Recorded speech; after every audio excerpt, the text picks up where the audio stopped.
18,000 শ্লোকৰ সকলোৱে ঈশ্বৰৰ বাক্য। তাৰ ভিতৰত কিছুমান বিশেষত্ব আছে।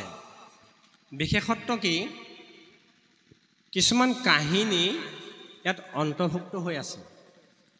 এই কাহিনী প্ৰধান ভাগৰ 4 ভাগে ব্যাখ্যা হয় দেই। বাবুস্ত আমি বাপ বুলি কৈছোঁ, আপোনালোকে বেয়া নাপাব।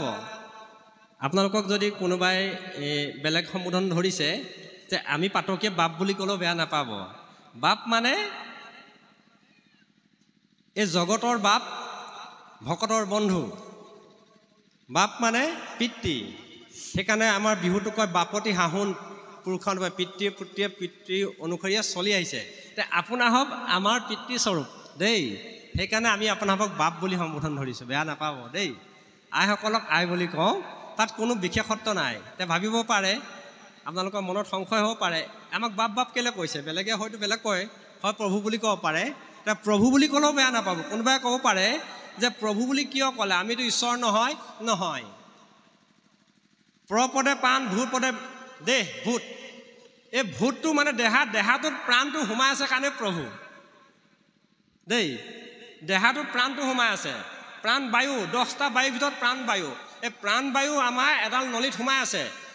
এই 3ডাল শিৰাৰ ভিতৰত মেইন এডাল নলিচা হ'ব। এডাল নলিচা যোগেদি আমাৰ এই প্ৰাণবায়ু অহা যোৱা কৰে। গতিকে সেই প্ৰাণটোত, এই ভূতটোত প্ৰাণটো সোমাই আছে কাৰণে আমি প্ৰভু বুলি কওঁ দেই প্ৰভু। এতিয়া 2য় স্কন্ধত ভাগৱত ধৰ্ম কথন, সেইকাৰণে পাঠ ভাগৰ নাম হৈছে ভাগৱত ধৰ্ম কথন। আমি একদম খৰচি মাৰি যাব লাগে বস্তুটো। আমি কিমান খৰচি মাৰিব পাৰোঁ সেইটো নাজানো, কিন্তু চেষ্টা কৰিছোঁ দেই, চেষ্টা কৰিছোঁ। বাপজনে প্ৰথম শ্লোকটো গালে, প্ৰথমে 2য় চৰণৰ দুটয়। এভাগ ভাগৱতৰ মূৰ্তি। এই মূৰ্তিভাগ হৈছে তত্ত্বৰ বস্তু। এই ভাগ তত্ত্বৰ বস্তু। তত্ত্ব মানে গোটেই ভাগৱত মূৰ্তিটো যেতিয়া নিজৰ গালৈ গুচি আহে, এই সেৱা কৰিব জনাসকলৰ কাৰণে এই ভাগ মূৰ্তি দেই। আৰু নহ'লে ভাগৱত আৰম্ভণি কৰিছে, বাপেও গাইছে, শ্লোকেই গাইছে, ওম নমো ভগৱতে বাসুদেৱায়। এই দ্বাদশী মন্ত্ৰ, দ্বাদশী স্কন্ধ। ওমৰ পৰা আৰম্ভ হৈছে, ইয়ত শেষ হৈছে। ওমত আৰম্ভ হৈছে, ইয়ত শেষ হৈছে। আৰু এই শেষ হোৱাৰ মাজত আমাৰ শ্লোকটো দিছে, জন্মাদেশ্য যত জন্মাই দিত স্বাৰ্থ বিঘ্ন চৰাত তেনে ব্ৰহ্ম হৃদয় আদি কবই মুহন্তিয়ত চুৰয়। জন্ম আদি অজ্য, যিজনৰ পৰা জন্ম হৈছোঁ, আমি সৃষ্টি হৈছোঁ বুজিছেনে? সেইজনক লৈ মুহন্তিয়ত চুৰয়, তেওঁক লৈ মোৰ গৈছে আদিকবি ব্ৰহ্মা। আদিকবি ব্ৰহ্মাই তেজু বাৰিমিদাং যথা বিনিময় যত্ৰ তিসৰ্গু অমৃষা।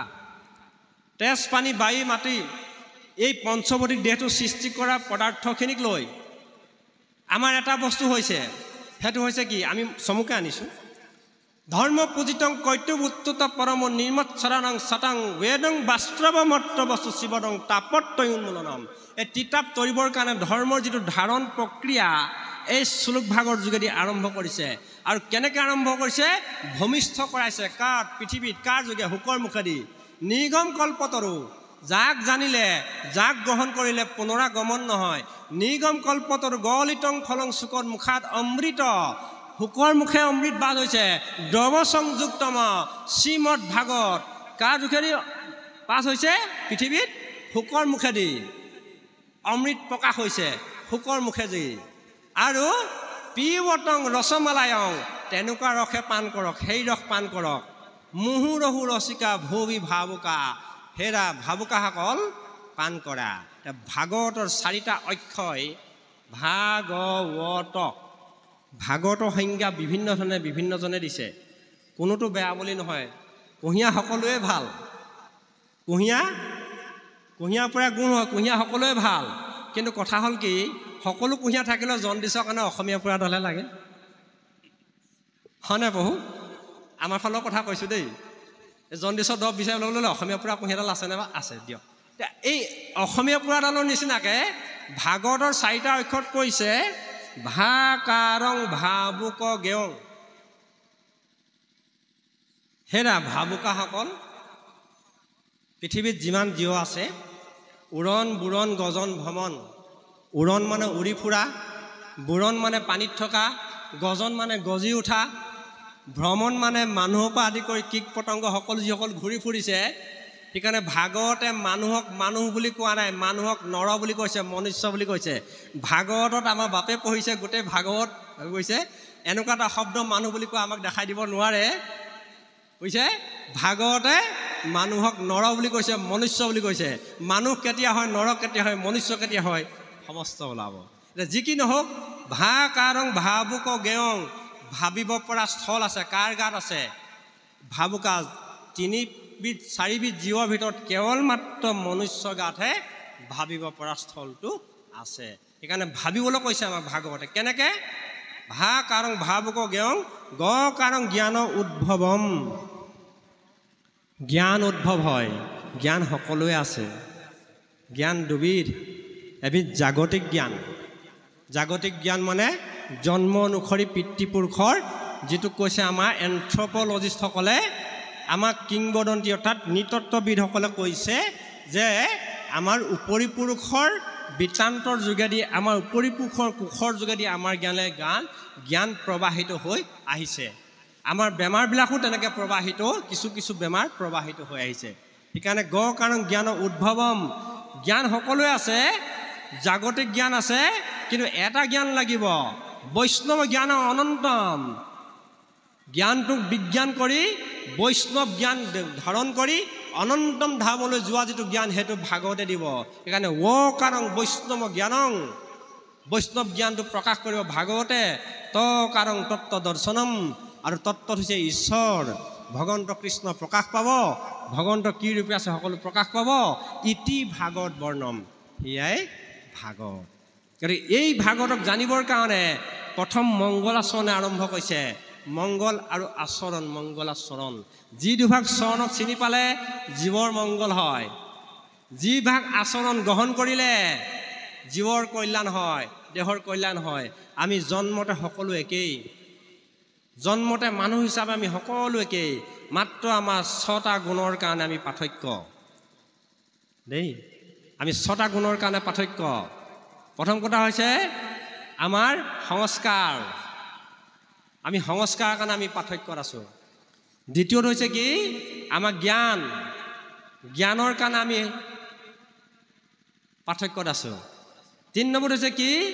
আমাৰ বিদ্যা বা শিক্ষা, বিদ্যাৰ কাৰণে আমি পাৰ্থক্য হৈছোঁ। 4 নম্বৰটো হৈছে কি?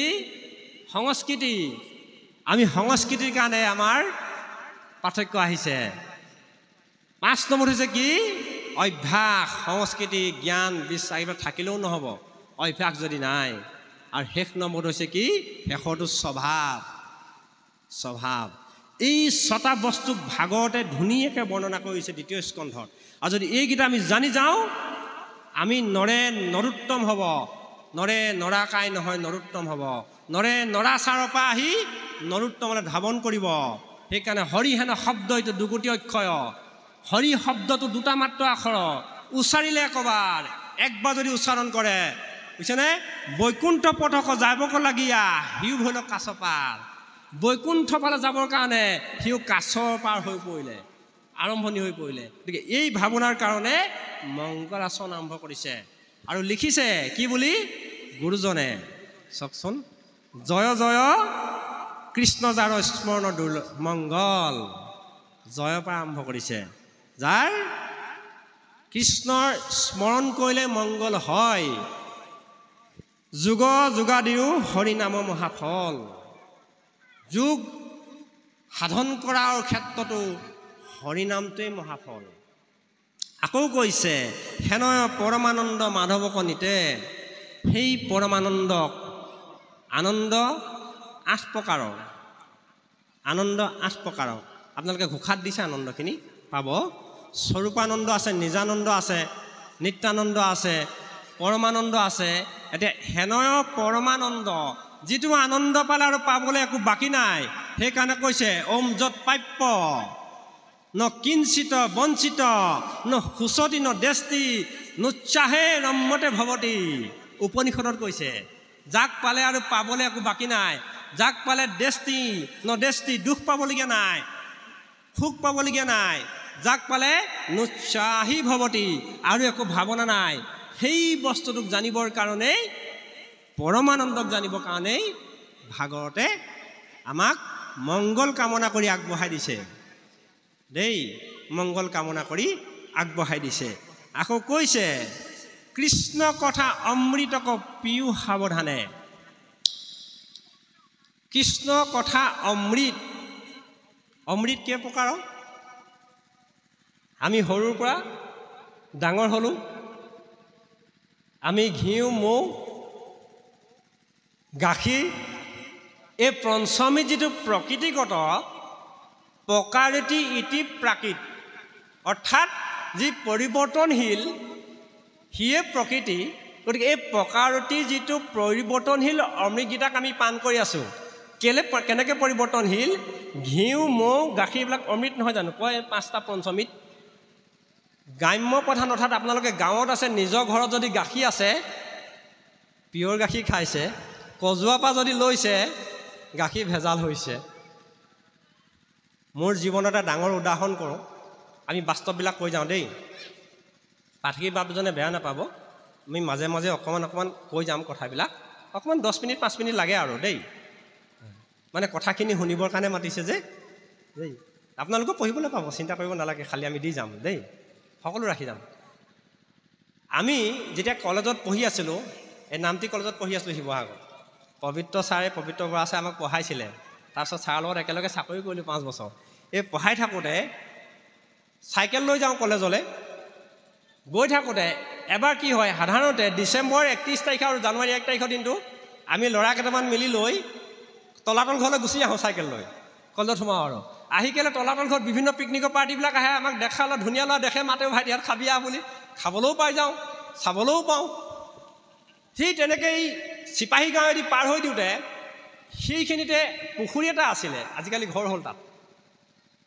তাতে কজোৱা তাই গাখীৰ লৈ আহিছিলে কথাটো ক'বলৈ বেয়া দিয়া আপোনালোকে বেয়া নাপাব খালি তেখেতৰ চাগে পেটটো বেয়া আছিলে তাতে আৰু কাম ভাগ কৰিলে কৰ্মভাগ কৰি পুখুৰীটোতে ক্লিয়াৰ কৰিলে চাফ চিকুণ হৈ ল'লে তাৰ পানীকে দিলে নহয় ভৰাই জগটোত গাখীৰ কম হোৱা দেখি তাকে ভৰাই দিলে আমি অলপ দূৰৰ পৰা গৈ দেখি ৰাম ৰাম ৰাম আজিৰ পৰাও কিনা গাখীৰ নাখাওঁ দেই বহু গতিকে প্ৰকাৰতি ইতি প্ৰকৃতি পৰিৱৰ্তনশীলতাই প্ৰকৃতিৰ নিয়ম এই পৰিৱৰ্তন অৰ্থাৎ অমৃত মানে যদিও ঘিউ মৌ গাখীৰ এইবিলাক অমৃত খাইছিলোঁ ই স্বভাৱগতভাৱে পৰিৱৰ্তন হৈছে আমিও পৰিৱৰ্তন কৰিব লাগিব আমি কেতিয়া খাইছিলোঁ অমৃত আইসকলে খাইছিলে কেলৈ খাইছিলে 5 মাহত খাইছিলে কি কাৰণে 5 মাহত গৰ্ভৰ কি কাৰণে খাই আইসকলে নাজানো আজি কৈ দিছোঁ শুনক আমাৰ আইসকলে আইতাসকলে খোৱাই কাৰণেই আমি খাই আছিলোঁ নহয় পঞ্চম দিনাখন প্ৰথম দিনটো দিনা স্থিতি হ'ব গৰ্ভ মাতৃ সন্তান সেইদিনাখনে জ্ঞানময় কোষকেইটা সচেতন হৈ পৰিব চকু নাক কাণ ছাল জিভা এই জ্ঞানময় কোষকেইটা দেহটোত সঞ্জীৱিত হৈ পৰিব সেইদিনাখনৰ পৰা কি হ'ব মাকে যদি বেয়া কথা শুনিছে কাণে গ্ৰহণ কৰি ল'ব মাকে যদি বেয়া খাদ্য খাইছে জীৱটোৱে সেইদিনাখন পৰা খাদ্য খাব আপ্যায়নী নাৰীৰ যোগেদি মাকে খোৱা অন্ন ৰস পান জীৱটোৱে অৰ্থাৎ শিশুটিয়ে পেটতে ভক্ষণ কৰিব কথা বুজি পালেনে এই পঞ্চম মাহত প্ৰথম দিনটোৰ পৰা যেতিয়া সেই কামটো হৈ যাব তৃতীয় মাহত লোমলক সৃষ্টি হয়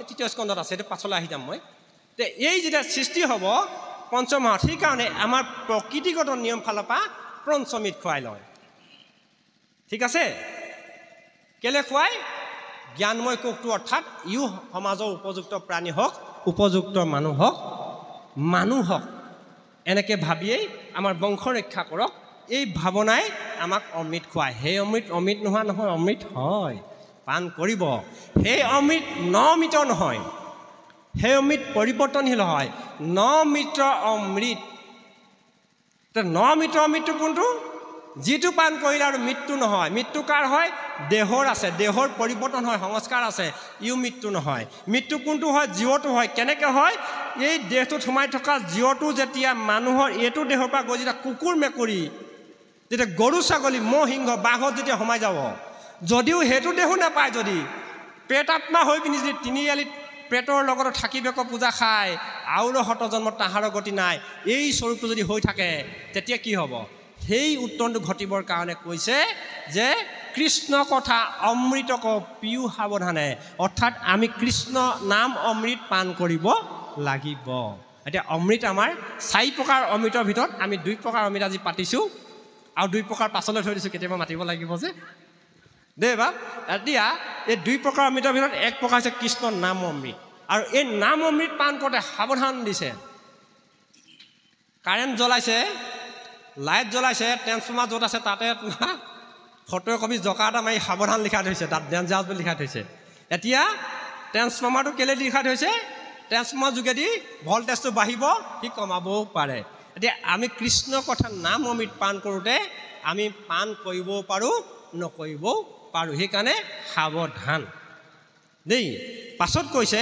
শৰীৰতো আছে কলিকিত জুত দুখ গুচুক প্ৰথমে কৰা হৰি হৰি ঘোষ এই হৰিটোতে আমাৰ কলিকিত দুখখিনি সোমাই আছে ক'ত আছে কলি কলি বেলেগে নাই কলি আপুনিয়ে কলি মানে কি পাপ পাপ মানে কি হিংসা হিংসা মানে কি ক্ৰোধ ক্ৰোধ মানে কি অবিদ্যা অবিদ্যা মানে কি মায়া মায়া মানে কি মা পদে নেতিবাচক নাই ইয়া পদে ইতিবাচক আছে যিটোত নাই হেতুকে আছে বুলি ভাবিছোঁ আৰু যিটোত আছে তাকে নাই বুলি ভাবি আছোঁ সেইটোৱে কলি দেই বাপ গতিকে হৰিটোতে আমাৰ কলিকিত দুখখিনি আছে তাক গুচিবৰ কাৰণে কৈছে গুচুক প্ৰথমে কৰা হৰি হৰি ঘোষ আৰু কেনেকৈ কৈছে কথাটো ভাগৱতে কি দিছে সংস্কৃতি দিছে ভাগৱতে কি দিছে সদাচাৰ দিছে ভাগৱতে কি দিছে